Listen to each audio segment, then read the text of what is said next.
बिस्मिल्लाहिर्रहमानिर्रहीम। मैं मीडिया के और प्रेस के तमाम दोस्तों का शुक्रिया अदा करता हूँ। आज की प्रेस कॉन्फ्रेंस 2-3 इश्यूज़ पे है और सबसे बड़ा इशू जो है ना 2008 के जो हमारे इलेक्शंस हुए हैं उसके हवाले से 8 फरवरी को जो इलेक्शन हुए 2024 की, तो उसके हवाले से है। मैं पाकिस्तान पीपल पार्टी की तरफ से कुछ गुजारिशात करूंगा आप लोगों के सामने। सबसे पहली बात तो ये है कि ये इलेक्शन की शफाफियत पे बहुत बड़ा सवालिया निशान है। अगर आप सूबा खैबर पख्तूनख्वा को देख लें, फिर पंजाब को देख लें, इसी तरीके से बाकी दोनों सूबों को देख लें। पंजाब में अभी मैं यहाँ आने से पहले मुझे एक कोई पिंडी डिवीज़न के कमिश्नर साहब का क्लिप किसी ने भिजवाया। मेरे ख्याल में ये इसका ज़िंदा सबूत है कि जो कुछ पंजाब में हुआ है उससे बढ़ के खैबर पख्तूनख्वा में हुआ है। कोई माने या ना माने, चीज़ें 2-4 दिन में इंशाल्लाह क्लियर हो जाएंगी। मैं आपको ये भी बताता चलूँ कि मैंने ज़ाती तौर पे इलेक्शन 3 दफ़ा आज़ाद हैसियत में जीता था। इस दफ़ा मैं पाकिस्तान पीपल पार्टी के टिकट पे खड़ा हूँ और मैंने अपने हलके में हमेशा 2000 और 3000 और 4000 की लीड से इलेक्शन 8 से 13 और 18 के दरमियान जीता है। और अब 2024 में मैं अब मेरे वोटों में इजाफा हो रहा है, तकरीबन कोई 5500 के करीब 6000, और मैं इलेक्शन हार रहा हूँ।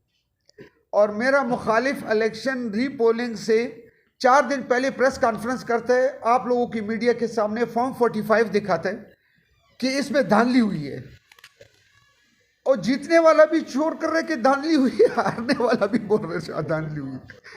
नून भी कह रही है धांधली हुई है, पीपल पार्टी ने कहा है धांधली हुई, लेकिन हम मानते हैं इस बात को क्योंकि मुल्क के वसी तर मफाद में इस वक्त जो हालात है उसमें हमें कुछ ऐसे फैसले करने पड़ रहे हैं जो ना चाहते हुए भी करने पड़ रहे हैं।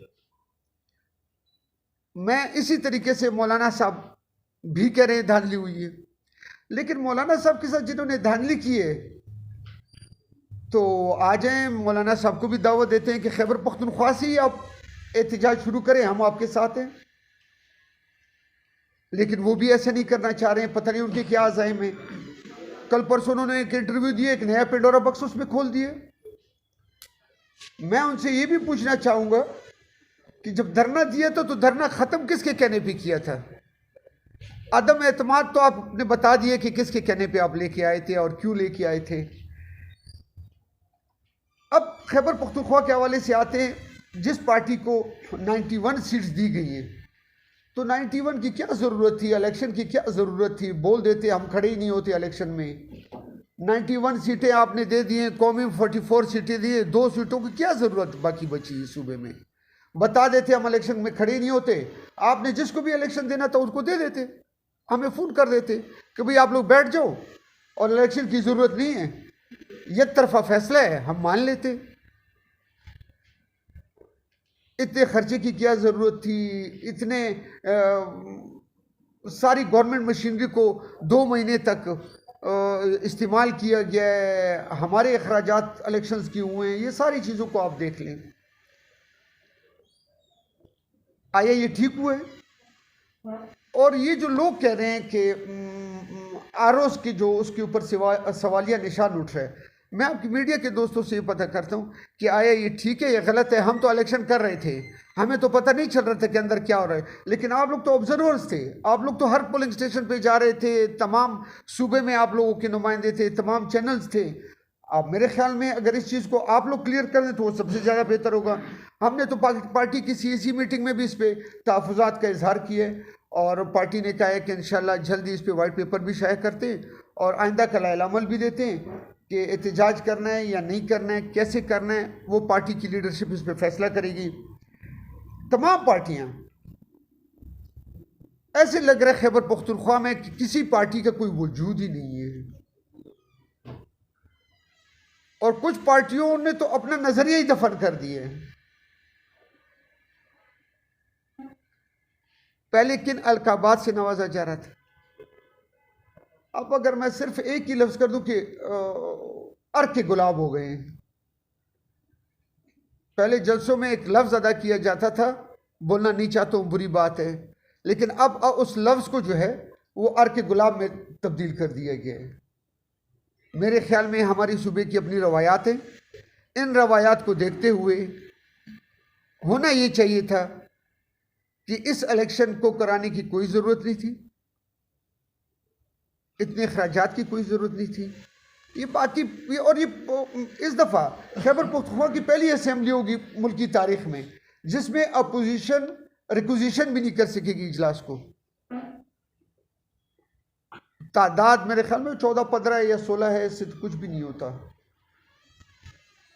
तो इन सारी चीज़ों को आप देख रहे हैं कि वोट अगर कोहाट के हवाले से बात, 2.5 लाख NA में वोट कास्ट हुआ है, 2.5 लाख से ऊपर। अगर घंटों के हिसाब से मिनट्स पे उसको तकसीम कर दें तो ये पॉसिबल है। अगर पॉसिबल है तो ठीक, हम मान लेते हैं। मैंने तो अभी 35,000 से प्लस वोट लिए और इलेक्शन हार गया हूं, मैं मान रहा हूं, लेकिन जो जीता हुआ है उसने 4 दिन पहले प्रेस कॉन्फ्रेंस की कि धांधली हुई है। इसलिए मैं इलेक्शन आपके वसातत से इलेक्शन कमीशन से इस्तेदा करूंगा कि वो इस बात का नोटिस लें। उन्होंने बाकायदा हाई कोर्ट में आप लोगों की मीडिया के सामने फॉर्म 45 उन्होंने रखे हुए थे, इसलिए मैं वो फॉर्म 45 लेके नहीं आई हूं अपने साथ। लेके आता तो क्या जरूरत थी, वो तो उन्होंने दिखा चुके हैं। अब इस सूबे का पहले भी दिवालिया निकाल दिए गए और अभी इसके साथ क्या करने जा रहे हैं ये अल्लाह ही जाने, कौन बशर है।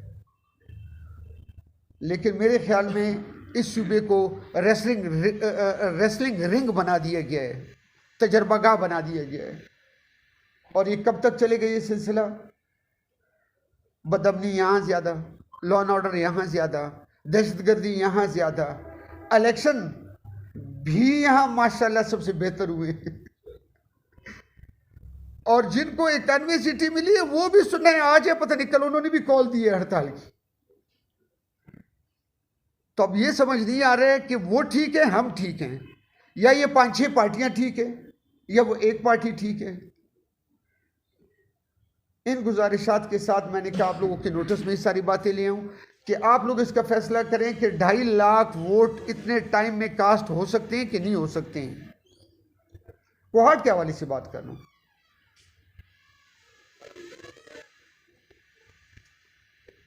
तो इन चीज़ों को देखते हुए मैं आपसे ये गुजारिश करूंगा कि ये सारी चीज़ों को उस पर देखा जाए कि इसमें क्या क्या हुआ है, किस तरह हुआ है, क्यों हुआ है। फॉर्म 45, फॉर्म 47, मुझे कल फॉर्म 47 मिल गया है। अगर कोहाट के हवाले से आप देख लें 25 पोलिंग स्टेशंस के अलावा 2.5 लाख वोट कास्ट हुआ है, 25 पोलिंग स्टेशन के अलावा NA में। तो अभी आप अंदाज़ा करने टोटल मेरे ख्याल में कोई 2.5 लाख को जहन नहीं मानता कि कैसे कास्ट हुए। इन्हीं गुजारिशात के लिए हम आज आपके पास हाजिर हुए थे कि हुकूमत वक्त तो अभी है नहीं, लेकिन जो सुप्रीम कोर्ट में रेट पिटीशन दायर हुई है और उनसे भी अदलिया से भी ये कहेंगे, अभी तो काजी फाइजी साहब बैठे हुए हैं, मेरे ख्याल में वो कोशिश करेंगे कि इस मसले का कोई ना कोई हल निकल आए, क्योंकि उन्होंने केस की समाअत को मंजूर कर लिया सुनने के लिए और बेंच भी तश्कील दे दिया गया है। और उनसे भी हमारी इस्तदा है कि इसको बारीक बीनी से देखा जाए कि हुआ क्या है। जैसे 2018 में RTS सिस्टम बैठ गया था तो इस दफ़ा मेरे ख्याल में फॉर्म 45 बैठ गए। तो ये एक अजीब सा ड्रामा है। पता तो वैसे भी चल जाना है, आज नहीं तो कल नहीं तो हफ्ते बाद, 10 दिन बाद, कि क्या हुआ था, क्यों हुआ था और कैसे हुआ है। तो ये कुछ चंद बातें थी। अब मैं गौहर इनकलाबी साहब को कह दूँगा कि वो कुछ बातें कर लें। बिस्मिल्लाहिर्रहमानिर्रहीम। तकरीबन अमजद साहब ने सारी बातें की हैं। मेरी सिर्फ एक बात है कि जब से 88 से हम देख रहे हैं पाकिस्तान में जो इलेक्शंस हो रहे हैं, पाकिस्तान पीपल्स पार्टी के ख़िलाफ़ कोई न कोई महाज बनता है और पाकिस्तान पीपल्स पार्टी के ख़िलाफ़ DRO और RO हमेशा इस्तेमाल होते हैं। इस दफ़ा जब हम देखते हैं तो जितनी भी पॉलिटिकल पार्टीज़ हैं वो कह रहे हैं कि धांधली हुई है, हम भी कह रहे हैं, लेकिन खैबर पुख्तनख्वा का कोई नाम नहीं ले रहे।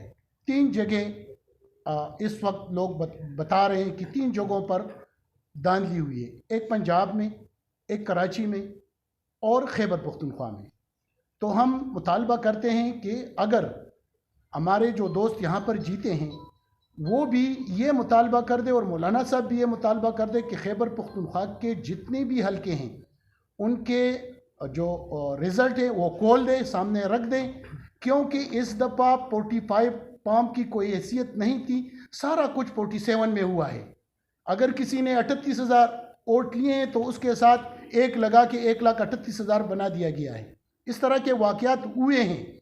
तो हम कहते हैं कि खैबर पुख्तनख्वा के तमाम हलके खोल दिया जाए और तमाम हलकों को देखा जाए कि कितने वोट पोल हुए हैं, क्योंकि हम कह रहे हैं कि टर्न आउट इतना नहीं था। हम तमाम पोलिंग स्टेशन पर जा रहे थे, कोई भी नहीं था, हमेशा लाइनें लगी होती थी। इस दफ़ा 2 या 3 बंदे एक बूथ पर वोट पोल करने के लिए आते थे। तो जब वहाँ पर इतना टर्न आउट नहीं था तो फिर 47 में लाखों वोट कहाँ से निकल आए? तो इसकी तहकीक होनी चाहिए। खैबर पुख्तनख्वा में पाकिस्तान में सबसे ज़्यादा धांधली हुई है। मौलाना साहब से रिक्वेस्ट करते हैं कि जिन लोगों के पास आप बैठ रहे हैं उन्हीं लोगों पर आपका दावा है कि आपके सीट उसने चुराए हैं। तो आए खैबर पुख्तनख्वा में पाकिस्तान पीपल्स पार्टी आपका साथ देंगे। हम भी कह रहे हैं कि दूध का दूध और पानी का पानी हो जाए, क्योंकि पीपल्स पार्टी ने जो रिजल्ट दिया है, कोई एक सीट पर कोई मुखालिफ पार्टी उंगली नहीं उठा सकता कि फलां जगह पर पीपल्स पार्टी ने गलत तरीके से इस दफ़ा इस इलेक्शन में भी कोई सीट जीता हो। तो मुतालबा करते हैं कि आए खैबर पुख्तनख्वा से शुरू करें। जो हमारे दोस्त खपा है और स्ट्राइक कर रहे हैं, लोगों को तंग कर रहे हैं, रोड्स बन रहे हैं, मोटरवे बंद कर रहे हैं, आए सबसे पहले ये अपने आप लोगों ने जो जीते हैं वो खोल के दिखा रहे कि उसमें किया है। Thank you. और इसी के साथ साथ अगर पाकिस्तान पीपल पार्टी का NA का आप 2018 के रिजल्ट्स देखें वोटों की, मेरे ख्याल 60 लाख के करीब वोट पड़े थे और इस दफ़ा 18% हमारे वोट ज़्यादा हुए हैं। 81 लाख के करीब, 82 लाख के करीब वोट पड़े हैं NA में। तो आप ये अंदाज़ा करें 18% वोट भी ज़्यादा हो गए। सीटें भी हमारी माशाल्लाह से सूबे में सारी की सारी जो है ना अल्लाह को प्यारी हो गई हैं। और कुछ एक आध सीट ही है, उसको देखा जाएगा क्या करना है क्या नहीं करना है। वो भी अगर उसको देना चाहते हैं तो हम देने के लिए तैयार है, ताकि वो लोग खुश हो जाए। ताकि वो खुश हो जाए। Thank you very much. Allah आपको खुश रखे।